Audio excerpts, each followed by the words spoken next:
அதனால தாங்க அது கல்யாணம் வரைக்கும் வந்து லைஃப் சக்ஸஸ்ஃபுல்லா இருக்கு. அந்த மாரி டைப் விக்ரம் இல்லன்னா, நான் கண்டிப்பா அந்த ரிலேஷன்ஷிப்ப வந்து நான் ப்ரொசீட் பண்ணியிருக்கவே மாட்டேன். எனக்கு எப்படி மத்த ரிலேஷன்ஷிப்ப எண்ட் அப் பண்ணேனோ, அந்த மாரி எண்ட் அப் பண்ணியிருப்பேன். ஏன்னா, என்ன பொறுத்தவரைக்கும் நானும் கஷ்டப்பட்டு, அந்த பையனையும் கஷ்டப்படுத்துறதுக்கு எனக்கு விருப்பம் இல்ல.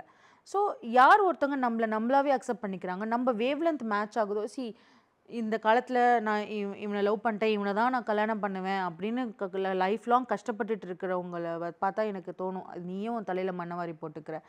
Breakup is very common. உனக்கு இப்போ நீ ஒரு ஒரு பென்சில் போய் வாங்குற. அது சரியா எழுதல. உனக்கு அது சரி வரல. பிடிச்சுக்க கம்ஃபர்டபுளா இல்லன்னா, அத போட்டுட்டு நீ வேற பென்சில் வாங்குற. பென்சில், பேனாக்கே இப்படி பார்க்குற நீங்க, உங்க லைஃப்ப ஏன் வந்து யோசிங்க. உங்களுக்கு லவ் பண்ணும்போது நெறைய பேசி பழகுறதுக்கான நெறைய சிச்சுவேஷன் கிடைக்கும். அப்போ அவங்கள பத்தி புரிய ஆரம்பிக்கும். அதே மாதிரி ஒரு 1 மாசத்துலயோ, 2 மாசத்துலயோ ஒருத்தவங்கள அனலைஸ் பண்ண முடியாது. அதே மாரி கல்யாணத்துக்கு முன்னாடி இருக்கிறவங்க, கல்யாணத்துக்கு பின்னாடி எப்படி வேணாலும் மாறலாம். ஏன்னா, இப்போ கல்யாணத்துக்கு அப்புறம் 24 ஹவர்ஸ் ஒரு பெர்சனோடயே இருப்போம். லவ் பண்ணும்போது அப்படி கிடையாது. நான் சொல்றது இப்ப இருக்கிற லவ் சொல்லல. லிவிங் டுகெதர் பத்தி சொல்லல. நான் வந்து 90ஸ் லவ் அத பத்தி சொல்றேன்.